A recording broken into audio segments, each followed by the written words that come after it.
Hello, hi. My name is Beck Pitt from the OER Research Hub. This is the week 1 hangout for our course on open research. It's about 2 minutes to the hour, so we're just going to give people a couple of minutes to come on board and then we'll get started. Okay, thanks.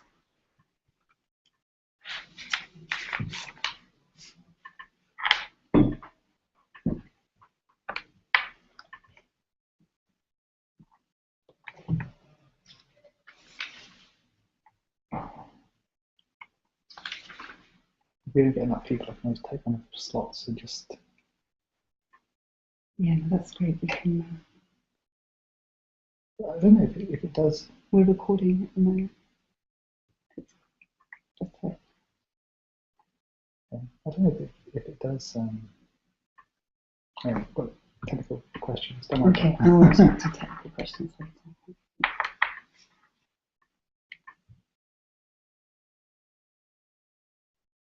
How can you tell if there's anyone logged in? Because it says how many viewers you have, which I guess there isn't any viewers at the moment. But maybe people come in a minute. Is there a... Because this goes straight to YouTube once it's done. Right. So this will this will appear on YouTube with the main session. So that's the reason why.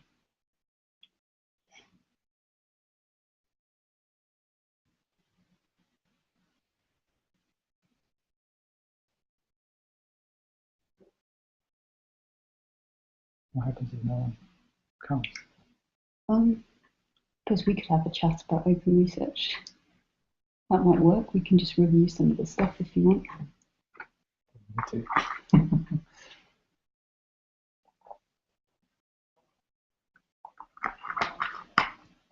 Oh, I can see we have one viewer. Hi, welcome. My name's Beck Pitt. Oh, we've got no viewers. Okay, hello, whoever you are. Hello and goodbye.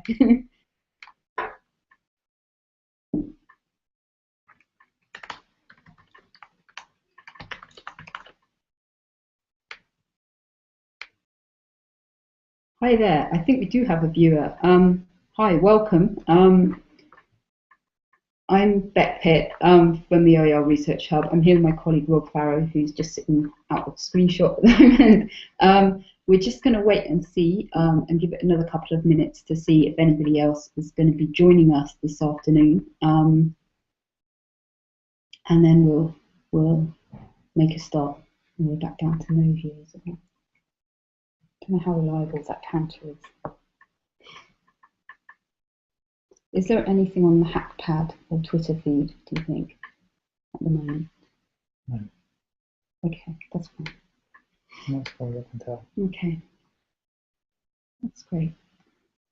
Okay, well, we'll give it I know people are tweeting the link. Awesome. So... Okay, so we'll give it a couple more minutes. I can see we've got a viewer. So we'll give it a few more minutes and then we'll get started. Because I know with it being during the working day, people are coming to and from meetings and stuff. So sometimes it can get a bit, so we'll give it a few minutes.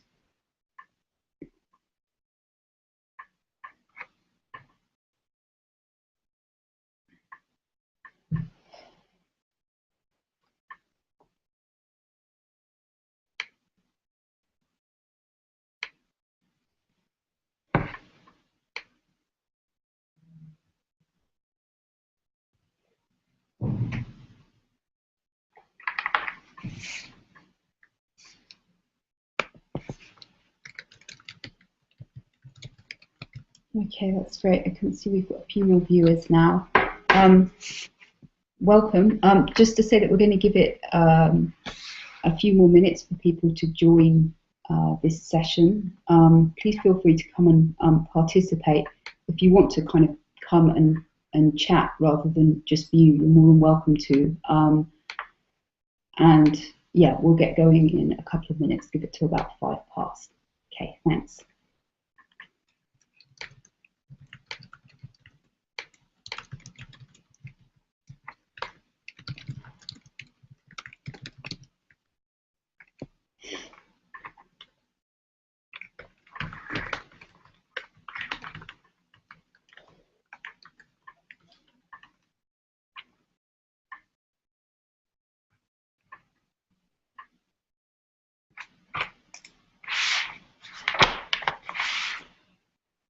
So, ask people to introduce themselves. They're going to do it through video chat in the box. Usually, we would be able to see next to where it says you. There's usually other people come up. Right. So, but you can actually just choose to view the broadcast. So I think that the people that we've got that are viewing it are just come to view rather than to participate. So, okay. Yes, yeah.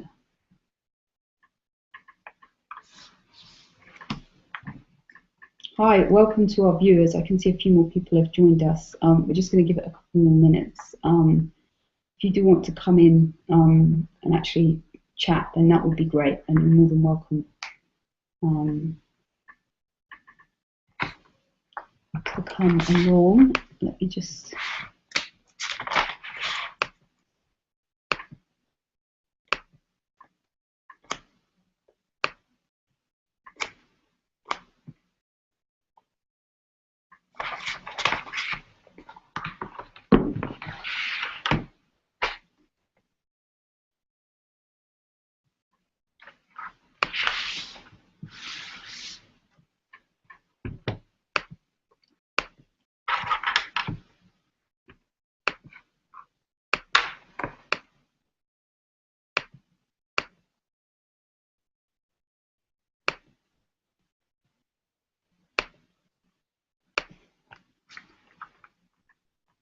Okay, great. So it's about 5 past now, so we'll get started. My name is Beck Pitt. I work on the OER Research Hub project, and I'm here with my colleague Rob Farrow.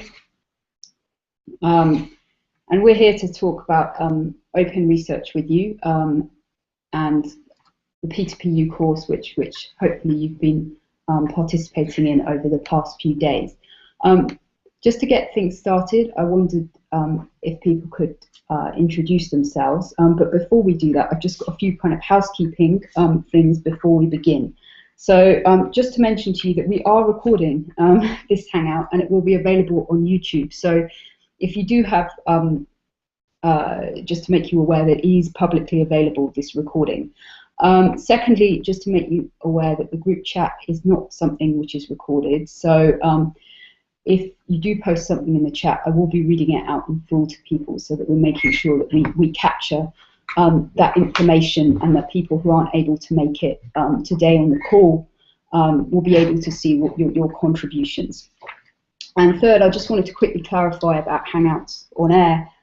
We've got 10 people who can join and participate in the call itself. So usually you'll see people will appear next to where it says you.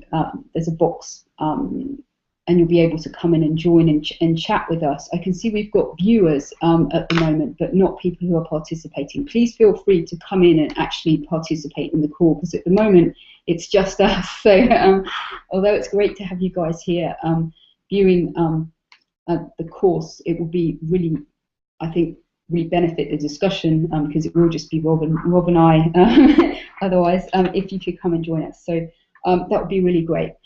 Just to let you know that Rob is also monitoring, as you may be aware, we have a hack pad for the course, and also a Twitter hashtag, Open Research.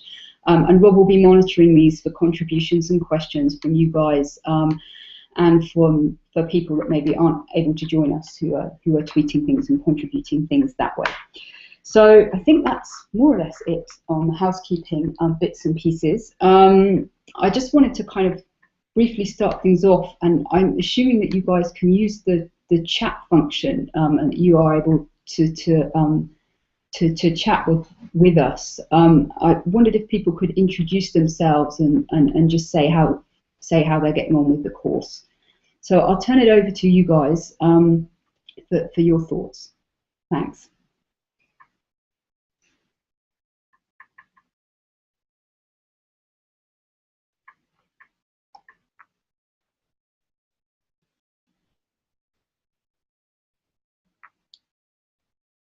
Okay.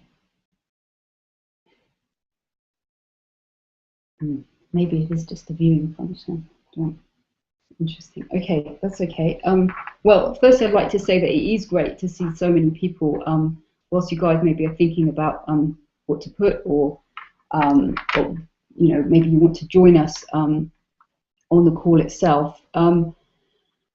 Just to say how great it is to see so many people introducing themselves early on in the course and telling us about them. Some really interesting people from around the world who've joined this course, and we do really hope that you guys benefit from participating in the course, and that you get what you want from it, and that we're able to facilitate that in some way. Because as you know, this course and P2PU is about peer-to-peer learning and about connecting each other and networking and community. So we're really kind of interested in that as well. So that's great. Okay, so just to say that there isn't anything appearing in the group chat at the moment. So I'm assuming that people maybe don't want to. Well, can we ask? Can anyone just type anything, just to make sure that it's working?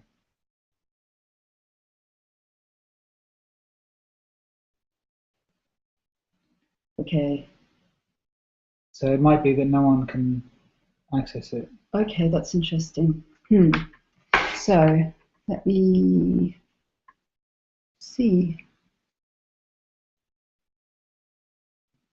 Okay.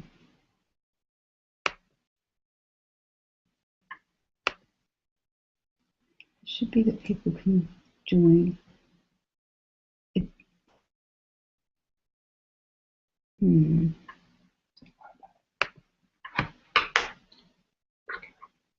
Okay, I'm just going to post the link in case there's anybody who's okay,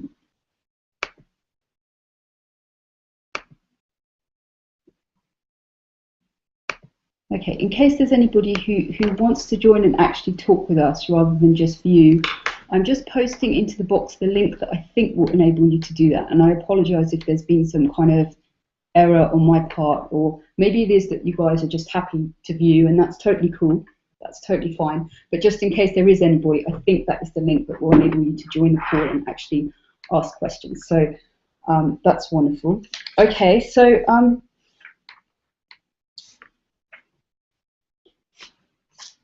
okay, great. So where should we start? Do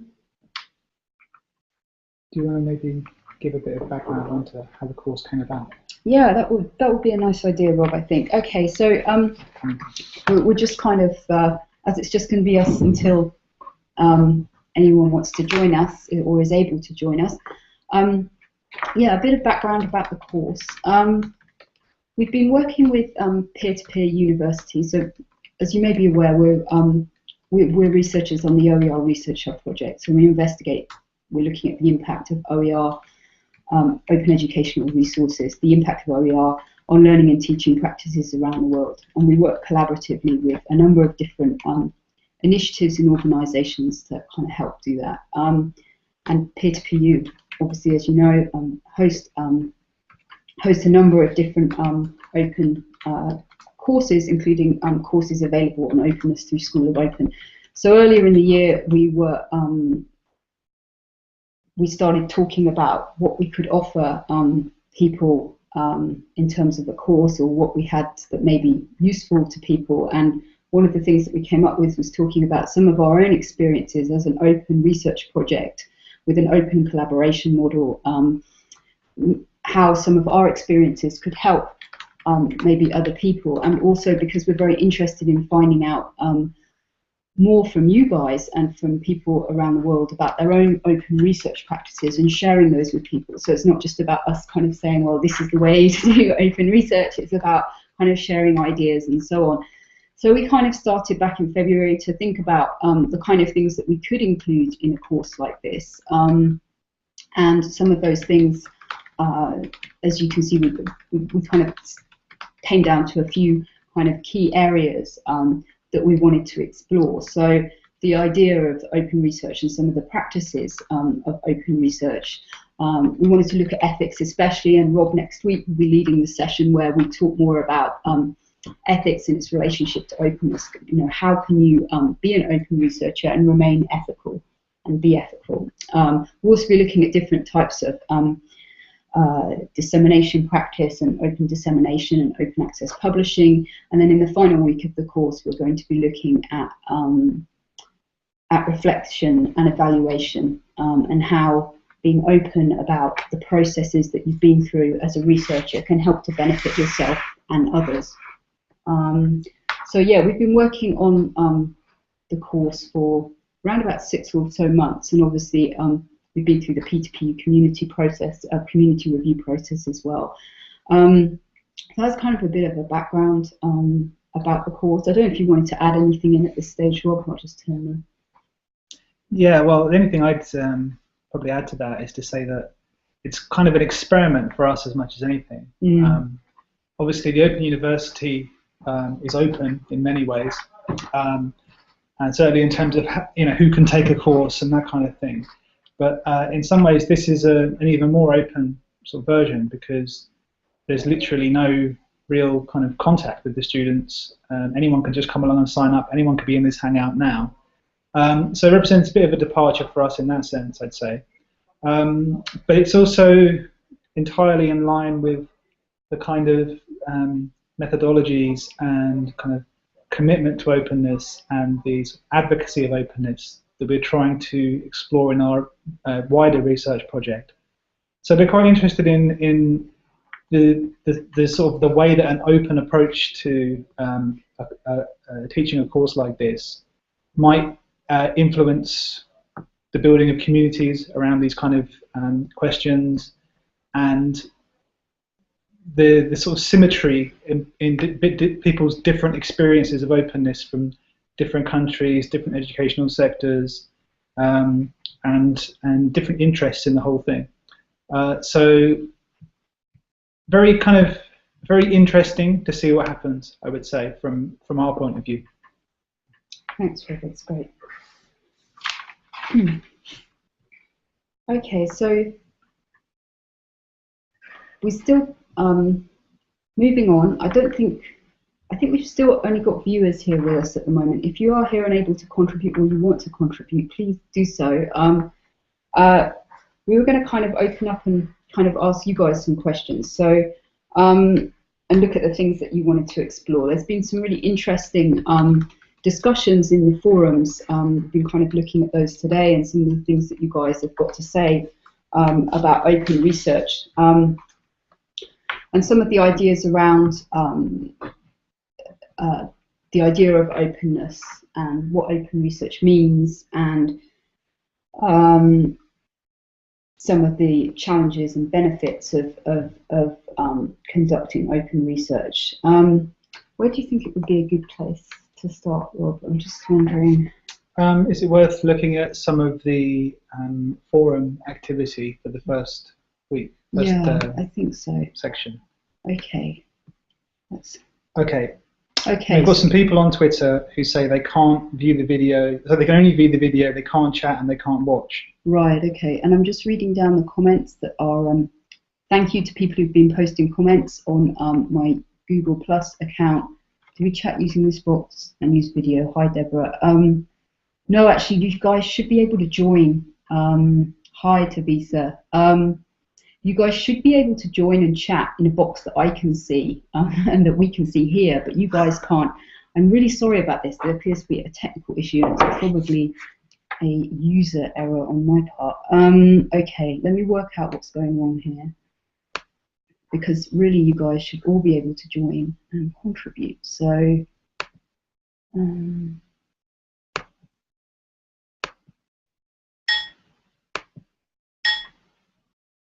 okay. Can we take this link and stick it into that? Yeah, that's the one. That's the link that I stuck again, in. now it's public. Yeah, it won't let me. Okay. I wonder if to stop the broadcast and start it again. I've never used it. Okay.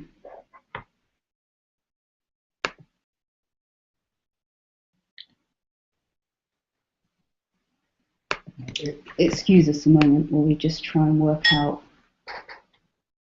It won't be through there. Okay.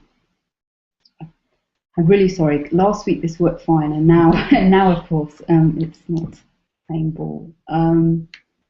Okay, so okay. Thanks, Sheila. Yeah. It's, okay. Right. Okay. Let's see if we can Post it in here. Oh yeah, you're right. That's what I was Sorry. trying to say. Just okay. Sorry, Rob. That's my fault.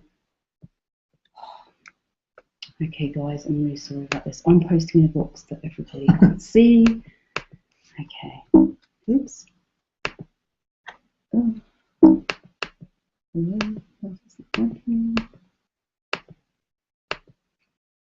No, this one. Oh, I'm so sorry about this.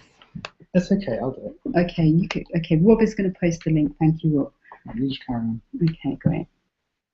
Okay, so hopefully in a minute you guys should see a link, and this should.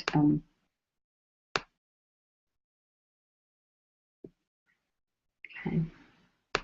Oh, I can start inviting. Got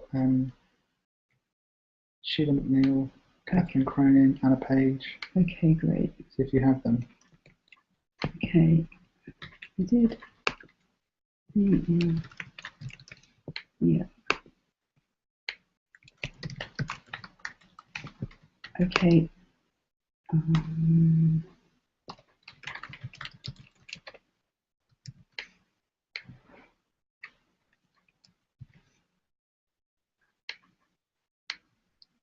Okay, sorry guys, will we just try and sort this out a minute? I appreciate your patience with this.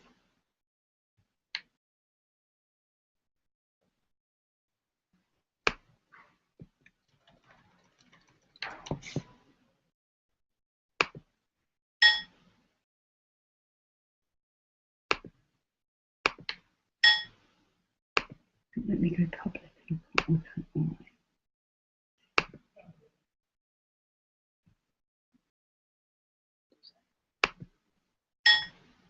Okay, so I've managed to send invites to some people. I'm really sorry about this.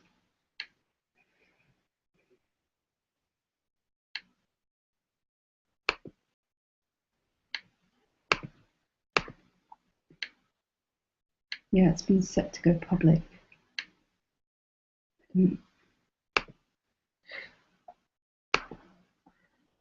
Okay, the link that you sent out originally. Yeah. I think maybe a view only link or something. Right. Okay. So people have clicked on it, and then found it hard to interact once they got in. Hello, Sheila. Hi. Hi, Catherine.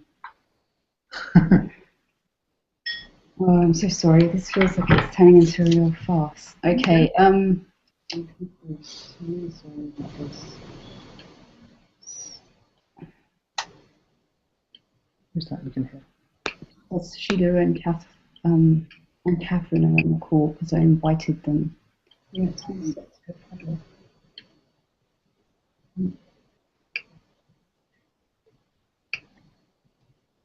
Okay, the link. Oh.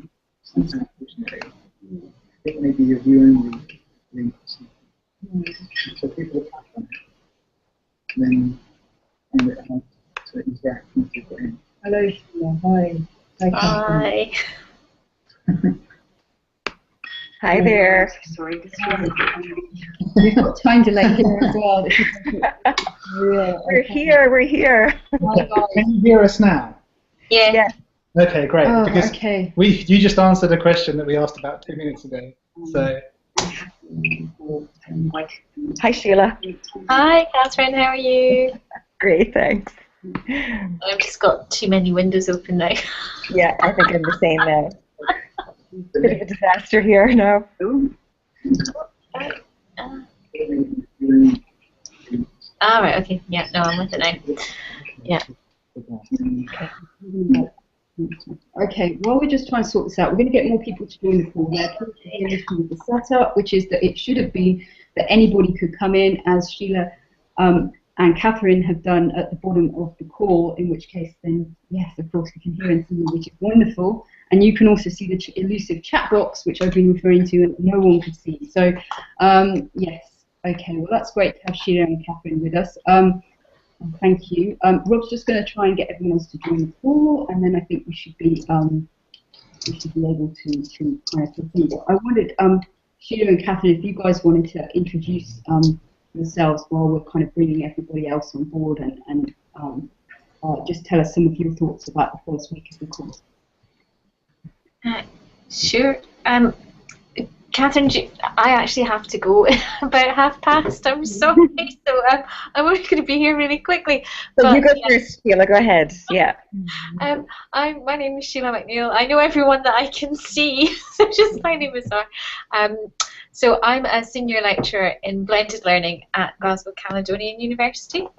And I've done some work with the OER Research Hub, and I'm going to visit them next week, so I know this project quite well. So I have kind of two reasons for joining the chat today and having a look at the course. One is kind of looking at what the activities of the OER Research Hub from an evaluation point of view, and the other is just because generally I try to be an open practitioner. And I try to do things in the open as much as I can, and this is something I've been developing probably over the last 10 years.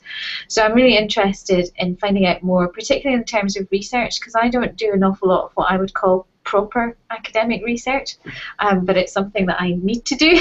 So I'm really interested just to see how how people are thinking about this, and I know I have a lot of contacts in my networks, Catherine, for example, and I get so much out of informal networking. So I'm really interested in this whole peer-to-peer thing because it's so powerful, and I know my own practice has been influenced incredibly by being open and by others open, but by their open practice. So yeah, I'm just really I like to try and experiment as much as I can and extend my networks and just see what's happening. So sorry, that didn't make any sense at all, but that's why I'm here. No, that's great. Thanks, Sheila. That's wonderful. I'm just gonna, if that's all right, that's wonderful that you're able to be here. And Catherine, before you introduce yourself, I wondered if there's anything. Just before you introduce yourself, I'm going to ask Rob, is there anything coming in from Twitter or Hub at all? Yeah, we've got people who can't get on. Okay, that's great. I know that some people said that they've got comments and stuff on there. I'll let you know. Okay, great. Okay, thanks. So, Catherine, I'm sorry. I'll just turn over to you to introduce yourself. Thanks for joining us. Yeah, well, hi there. You are multitasking at a fierce rate there, I think, the two of you, trying to keep an eye on the Twitter feed and the chat in Google Plus and the Hangout, so fair play to you. Things don't always go as planned, do they? No, they don't, but it's we're doing our best, and thank you for everyone's patience as well with this. Yeah, as I said in the chat, in Google, I mean, we've probably all been there at various times, so don't worry. Yeah, I'm Catherine Cronin, and I'm sitting in Kinvara in County Galway. I work at the National University of Ireland in Galway, and like Sheila, I have been what I would call an open educator, an open learner for many years, and I see openness as a set of practices and understandings, but also as many people have said, a way of being or a spirit. I described it as a spirit of openness to Bea when Bea visited us earlier this year. But that's what it's become for me. And then working through the ideals of openness with students, it starts out with very discrete practices, understanding that the reason why you can access certain things is because someone has assigned a Creative Commons license to it, and then that becomes the entry point for understanding licensing. And then when it comes time for students to create things, then going to the next level of assigning their own open licenses and sharing and so on. So, I wouldn't have described it several years ago as a practice or a spirit or an ethos, but I do now. That's just come over time. But as I've blogged about over the last year, I'm moving more into formal research. I'm now doing my PhD in the area of open education and digital identity practices, really. And so I'm discovering now anew what it means to be open in terms of doing formal research. And that's facing some kind of new questions for me. And so I've enjoyed dipping into the discussion forums, even though, Beck, as you know, I had some problems posting my contributions today. But I'd really love to share some ideas about what other people feel about open research, both in terms of publishing our findings, but really publishing our thinking as we progress through research projects. And I think, like Sheila said, I've done that informally. with small pieces of research. But I'd really like to do that with this big piece of research as well. That's wonderful. Thank you, Catherine. That's really great, and it's really interesting to hear about your journey and your experiences. That's awesome. Thank you. I just wonder if, Rob, there's anybody else who wants to come in, or we've got any other introductions that people want to make on the hack pads before we move along. Nobody's, We've got some people, but I don't think they can communicate. Okay. So unless you want me to read out if there's things from the hack pad, it's mainly people saying, I couldn't see anything and now I can see this. Oh, okay. Well, that's great that people can. We're gradually becoming more open. We're gradually becoming more open. This is a good thing. And apologies for not being very open at the moment. Okay,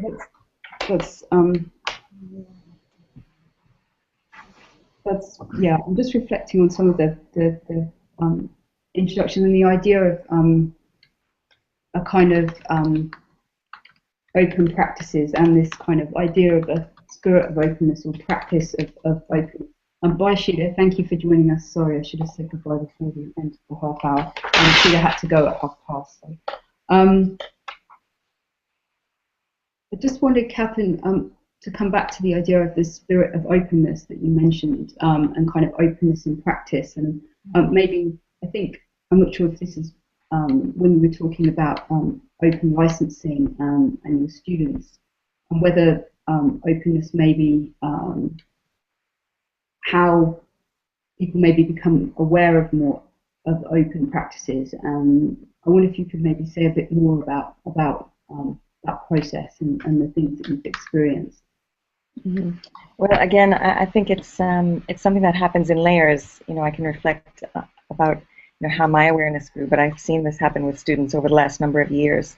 And again, it's a matter, as educators, I think, of just highlighting the different aspects of openness. So, of course, our students can access open resources online, but highlighting the fact that that they should look specifically for Creative Commons licensed materials. Earlier this year, when Google made it more or made it easier, to access CC licensed images, for example. That was wonderful, because for years, that's been something that I would have discussed with students in class about, how it's not just okay to grab something from, directly from Google. You need to think about the fact that there's, that every image is copyrighted, and it may or may not have a Creative Commons license. So it's I suppose just asking students to observe first, observe first, and then use openly licensed material and media and images and so on. And then when students create, there's a wealth of openly licensed media out there that they can use and remix and repurpose and reshare, and then going the next step to openly licensing their own work and sharing that. And that's all part of a process of students creating their own media and becoming creators in a very deliberate way. It's built on a bedrock really of understanding digital literacies. I think openness is really part of that. Can I maybe offer just a kind of, I've got a thought basically, but before I do that, quick intro from Deborah at the University of South Wales, OER and OEP project manager for OER Wales, and working with our own Martin Weller. She's saying hi in the hackpad. Deborah, hi. Hi, Deborah. If anyone wants to ask a question or say anything and they can't do it in the chat, write it in the hackpad and I'll read it. My thought was just thinking about what Catherine was saying, and it's a very good description of how OER are used in teaching and learning.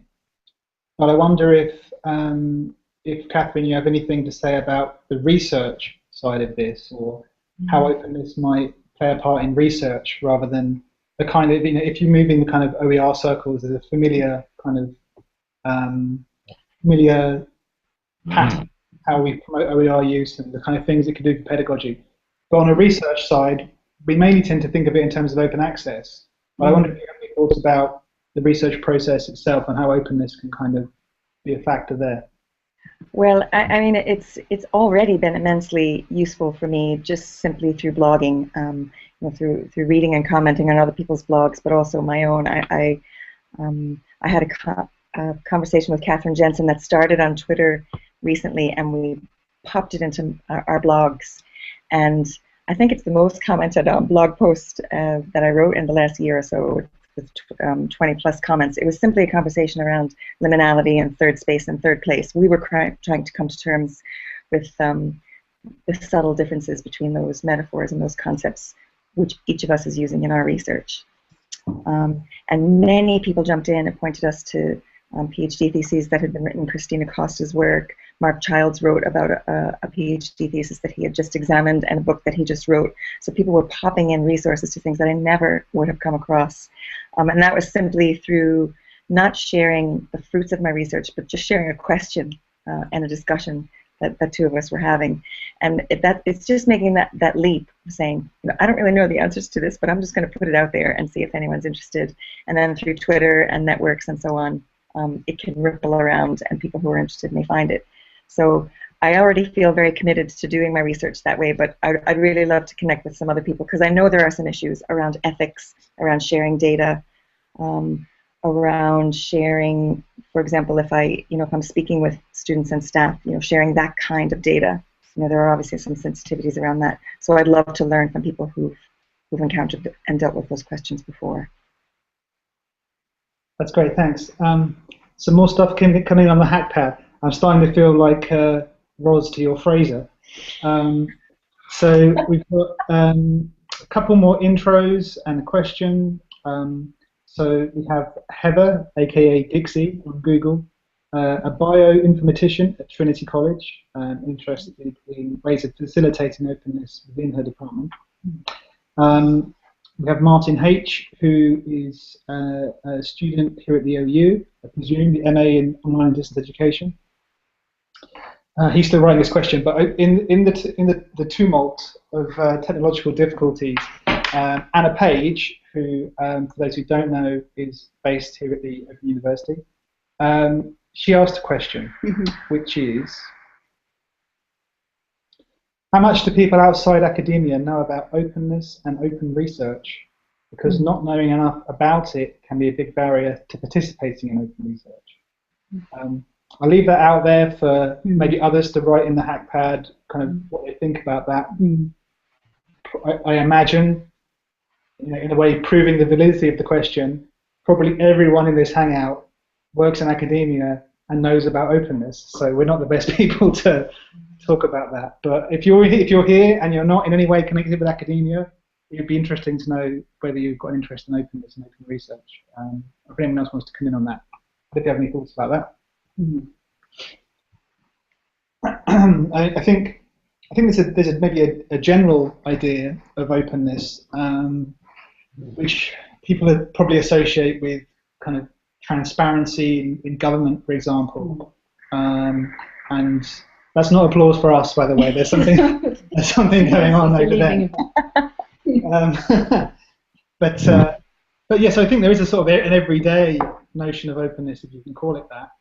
I think something like the very idea of the Open University or any Open University conveys something of the idea of transparency and publicity, but being an academic, I'm one who works in OER, I'm not sure I'm the best person to answer the question of how much people outside academia know about it.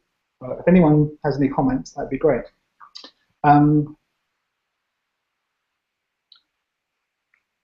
Sorry, I'm looking for the link to the hackpad because I'd love to see what other people are thinking. Could you pop that up there? I'll post it in the Google Plus page. Thank you.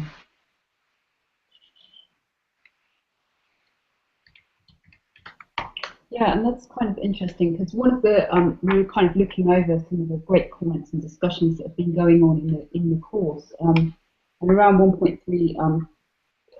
The activity was there's a discussion where people were talking about this relationship between academia and open research, and do you need to kind of be in academia already in order to be an open researcher? I think that's quite an interesting kind of question. If you've watched some of the videos in the course, and one video in particular, Martin Ware talks about this idea of guerrilla research, where there's a kind of connection between, there's an overlap between that and open research, but this idea that you can just kind of go and do kind of bits of research. You don't need to be part of an institution. There are data sources and tools and things that you can use to kind of conduct research outside of an institution, and kind of be interested to hear people's thoughts and ideas about that as well. I mean, one thing I'd note about that is that if you're well established in a more traditional sense as an academic, it's easier for you to play around with some of this stuff because it's not your bread and butter. And a lot of the time, people who are doing more, moving towards openness, it may be it's a bit niche as an activity rather than kind of mainstream. Until there's the same sort of recognition given for some of this work as you would have for more traditional sort of scholarship, then there's always going to be a pressure on people to do it in a more traditional way, and there's nothing wrong with that, obviously. But where you are in the kind of hierarchy of things is important, I think. You can't expect the smallest creatures in the ecosystem to be the biggest sort of agents of change. So there is a question mark there in my mind about whether or not academics who are more kind of well established and tenured have more of a responsibility almost to explore this stuff and to be more open, because they're not under the same pressure as an early career researcher to well, maybe they would disagree with that, maybe they would say they're under more pressure, but they've got more flexibility and more freedom, I would say. So one question is open research something that is more appropriate at different stages in a research career? That's slightly different to the guerrilla research question, which really doesn't have to be in any way associated with an institution at all, really. You could be doing it at any level of interest or commitment and just see kind of what's out there. There's some great comments in the HackPad. I agree with about how challenging it is to find ways to make open mainstream and to have people understand what it is. In my experience, I think part of the problem is when we talk about openness and OER, it seems like other compared to the default of usual academia, which is closed. But I've begun to look at it slightly differently and use analogies when speaking with people, because open is really the default. If we look at how all of us learn informally, like when we're outside our institutions, if we want to find out about anything at all, we use Google and Wikipedia and so on. So we all learn openly every day about all kinds of things. So really, the odd one out is are the bounded and closed institutions such as universities. And I made a point in speaking at ALT a few weeks ago that at the ALT conference where a lot of these topics were discussed, that in universities where we don't espouse and help students to navigate and develop open practices and open networks, we're actually teaching students that there's a divide between formal learning and informal open learning, and that's very dangerous, because then they, as the digital digital residence projects are finding out, students hide their open practices. They won't reveal that they're using Wikipedia or how they're using it. So we really need to kind of bring those things together.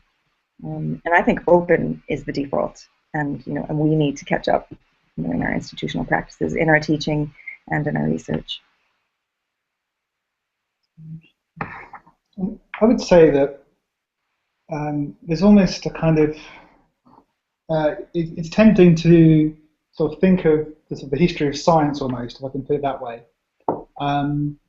and from the kind of time of the Enlightenment onwards, when science starts becoming something that's available to a lot of people, assuming that you have the money and the education and these kind of barriers, if you like, to being a scientist, they're kind of given rise to institutional frameworks are by their nature closed.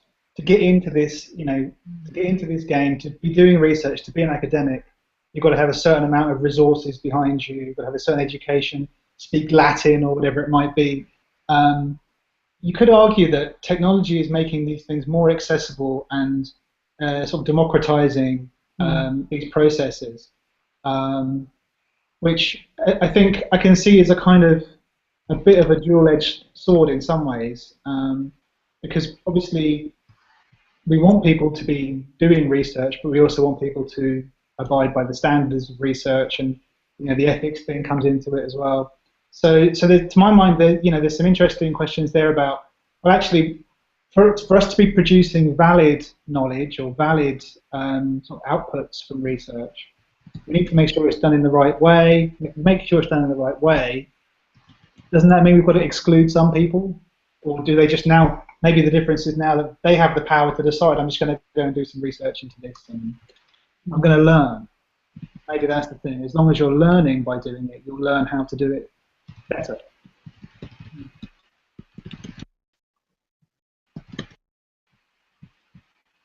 Yes, good explanation. I'm replying to some comments in the HackPad. Great discussion here.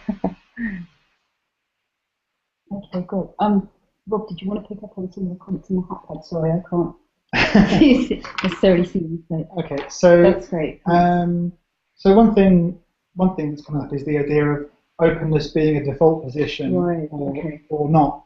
Is it the kind of the radical edge of it, or is it what we should be moving towards as the main kind of thrust of research?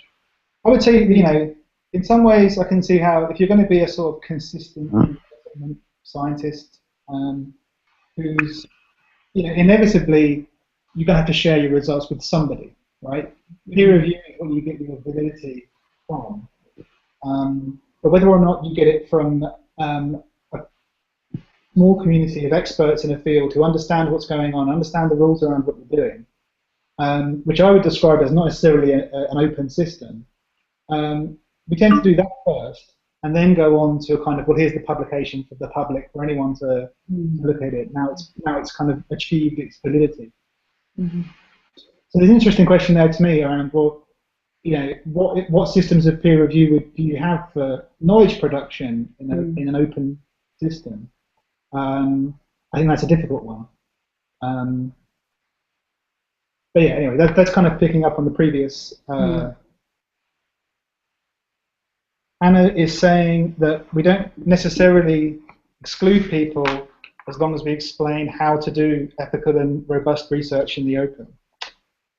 If we do this well, we enforce good research practice and make it more transparent. I agree. I agree that if we're in the business of teaching people how to do it, then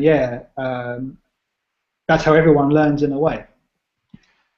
But with this whole guerrilla research idea, there's the effect that people just go off and do it. And they could potentially be using any data that's openly available, even though there could be all kinds of legal or ethical issues in doing that. And I suppose it's these kind of things that people need to be aware of. I mean, it's difficult if you've trained as a researcher and then you start going, well, I'm going to do some more open kind of stuff. Mm-hmm. But if you are coming at things completely from scratch, you don't have a research background, it's difficult. Did you want to come in there, Catherine? I thought you might be about to say something. No, I'm just I agree with your point. There are just so many different perspectives here. I mean, I did a body of research some years ago, before there was such a wealth of open data and open research, and it was so different. It was so isolated, and I think as someone said in the discussion forum of the course that I read this morning, the section with the video by Martin Weller and a few others. I think in anything that I've seen and all that I've considered, there certainly are some disadvantages, but I think the advantages really outweigh the disadvantages in terms of openness in research. But we're up against a number of different belief systems because our institutions are in flux.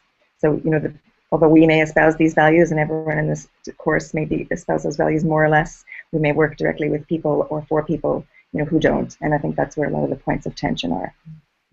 Yeah, I agree that that's there's systems that support kind of different ways of practice, and there's tensions between these things. So I think, one of the things that's come up in the forum discussions is the idea that there's two ideas which I would want to say are possibly in a kind of tension. One is the idea that openness is a sort of philosophy. It's a kind of viewpoint and sort of an ethos. The sort of possibly contradicting view is the idea that openness means different things to different people, and it's very context dependent. And to my mind, there's something still a bit woolly in some ways about the idea of openness in the kind of specificity that other concepts have. But that's something I think will be a theme in all 4 weeks of the course as we're moving through it. Kind of interpretation of openness and the idea of I'm doing this for the sake of openness in my own context, and that possibly means different things to different people. Not a problem necessarily, but I wonder whether or not you can have that and have the idea that there's a consistent philosophy of openness.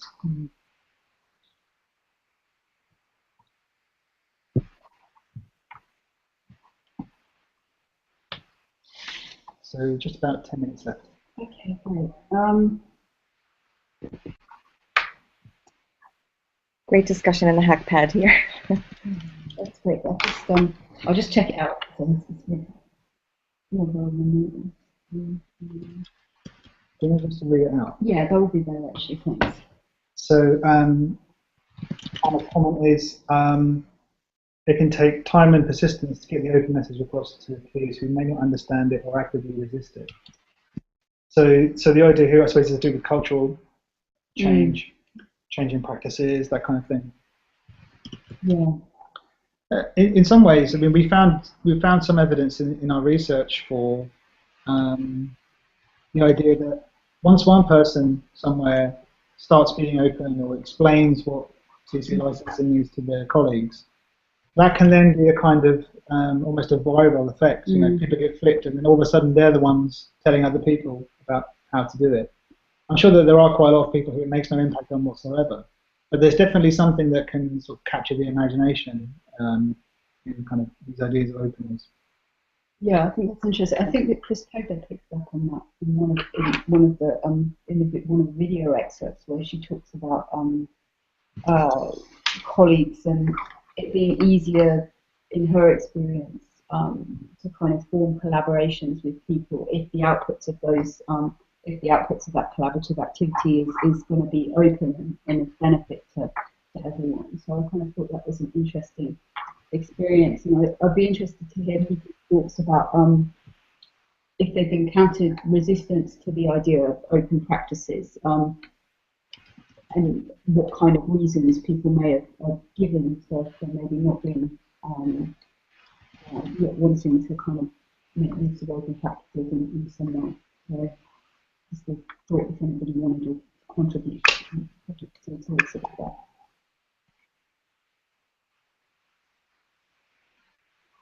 Now, I'm afraid that I was going to sneak out very quietly with about 10 minutes left to go because I have to collect my son, and now it's not going to be very quietly at all. So. Cool. That's great that you were able to come in, and apologies to everyone again for the technical issues and everything this afternoon. Hopefully it's been a benefit this session, even though not all of you have been able to speak, but you've been able to contribute to the hackpad and stuff. Yeah, no, thank you so much, Catherine. Good for both of you, and it's lovely to see you both. So, because we haven't interacted online before, so see you online over the next few weeks, and look forward to interacting with everyone else as well. Thanks so much. Thanks so much. Bye. Thank you. So it's just us and the lurkers. It is just us and unintentional lurkers. Yeah, I know everybody has been trying to get in on the call itself. And thanks to Catherine and Sheila for coming in and being able to get onto the call and for their contributions. I think there's some really interesting points that those guys have been making. Rob, I don't know if there's anything new in the hackpad at all. Turn it over to the hackpad. I can check the Twitter feed. No? Okay, I'm just going to have a quick look on the Twitter feed in a minute. And we'll see if anybody's... no, there's nothing on Twitter. Nothing on Twitter. Okay, that's good. Does the hackpad stay live? Yeah, the hackpad stays live. So hopefully, and fingers crossed here, considering what else has happened, I'm hoping that this, when I stop the broadcast, this will automatically post to YouTube, so people can go back and rewatch this session. for good or ill, but hopefully there's been some really good contributions from everybody, but which has been wonderful. I'm just sorry that you can't all come in and actually contribute verbally. So yeah, that should happen, and the hackpad will stay as an artifact, a record of what's been the discussions that we've had as well. So hopefully that will be useful to people. Obviously, we've got another few days left of week 1 on the course, so we won't start. Obviously, you guys are welcome to go ahead and start working your way through the rest of the course, but there are a few more days left dedicated to week 1 and looking at open research. I know there's been some really great kind of comments. Things in the forum. I think there was an interesting comment that somebody that Tess made in the forum about at what point in the research process are you open, or do you kind of become open? Which I thought was an interesting question. And I think there is this, you can, as I think Martin mentioned in one of his video excerpts, there's, you can kind of choose where to be open in your own research practice, and particularly in the final activity for the course, where I know some of you guys have kind of gone in and chosen different bits of the research process and commented about some of the challenges and benefits, and what you think being open in that sense means. That kind of stuff that's really interesting to go in and reflect on that. If you haven't had a chance to go in and look at that, or even you haven't got that far in the course, it's definitely worth kind of maybe having a look at some people's suggestions and ideas around open practice. So yeah, so Tess asks, I'm not sure, open research is conducting your research methods, data and results as transparently as possible. I'm just not sure when one begins, for example, do you tell people you're about to research before the idea is fully formed, or do you wait till you've completed your research and open up everything? I thought it was a really interesting point, and thanks, Tess, for that contribution. That's in 1.2, what is open research? As a project, we ourselves, in terms of getting ideas, we've always tried to be open about. We blog, as you may be aware, as a project, we blog a lot of our material and make our documentation and things available. And I'm trying to think in the development of that, how we went about gathering ideas. We're an unusual case because we have the idea of being open at every level. Yeah. And the idea is it helps people to stay in touch with what we're doing and make connections and so on. But it's, we still do the traditional stuff as well. Yes, yeah. But in terms of the process, I would say being open is going to affect your entire research process. If you want to go fully open. Otherwise, it's just a question of open access publication. Yeah. And for those of you who aren't aware of, with ourselves as a project, what we've tried to do is blog research findings almost immediately once we've done the analysis. So yeah, we'll blog the findings before we publish them, for example. And obviously we're committed to publishing in open access journals, our project. Some questions coming through on the chat that are relevant to this. Okay, great. Guy says he's interested as an individual with no institutional attachment, and how open research can enable him to keep up with things like TESA, teacher education program, which interests me. How can open research better involve researchers in developing countries? So in some ways, I mean, that is a good case, Guy, because as someone with no institutional attachment, you would find it very hard and or expensive to get hold of academic research papers, generally. In terms of the openness of the data, I mean, you've got stuff like the World Bank economic indicators, and you've got publicly available information, which, depending on your questions, it is enough to kind of get you going. In terms of the methods people use, we've had blogging and using Twitter and these kind of things already mentioned.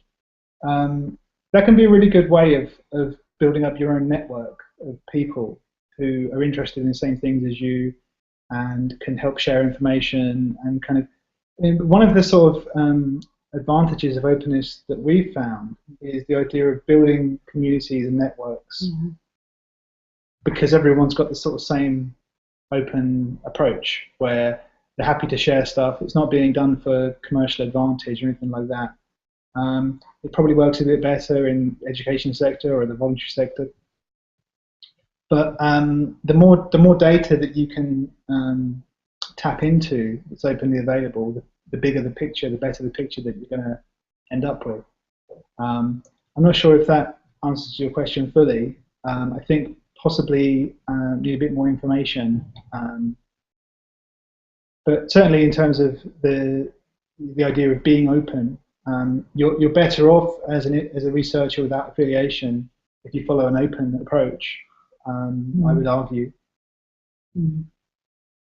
But in a way, that comes back to this whole question of academia and whether it's open or closed, and should it be open or closed, and that kind of thing. And I'd agree with Rob. One of the great things about this project and about our open approach, Rob's just pointed out to me, just coming up to the hour, so I'll just finish on this and then we'll have a final review of the HackPad before we close.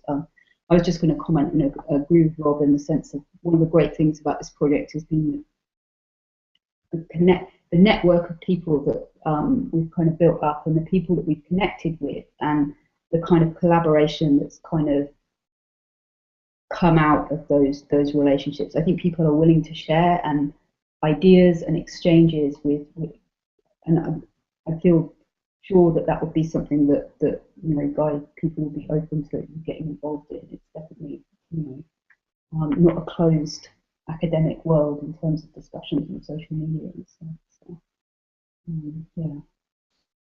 Again, it's the same point as earlier, is whether or not you get the right kind of interaction through an open that's true. approach. Yeah. But there's plenty of grist for the mill. Yes. Yeah.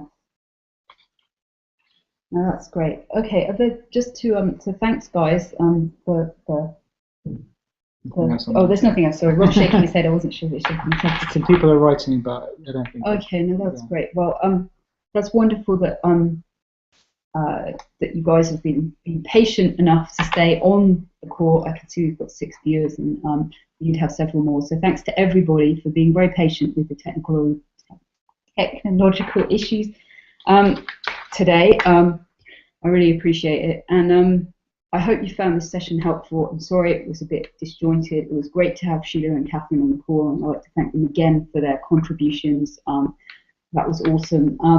So a few more days left to explore week 1. Obviously, you can continue to explore week 1 beyond that point. If you do have any questions or other things, don't forget that you can still, if you're on Twitter, use the hashtag #OpenResearch. We do check the hashtag, so if you do have questions and comments that you want to make about the course in general or about the content, then please just feel free to use that hashtag, or you can use the HackPad as well. So after this session, as we mentioned earlier, you can carry on using the HackPad and contributing questions and thoughts and so on. And obviously there's the forums as well, where there's loads of great kind of comments and discussions going on. So we'll be continuing to kind of check those out over the next few days. So I think that's pretty much everything from us. And thank you again to you all for joining us this afternoon. And next week's session, hopefully problem-free this time, will be with Rob and myself again, and we'll be talking about ethics and open research. So hope you'll be able to join us then, and in the meantime, have a great week, and I do hope you're enjoying the course. We look forward to your feedback. Okay, thanks ever so much. Bye.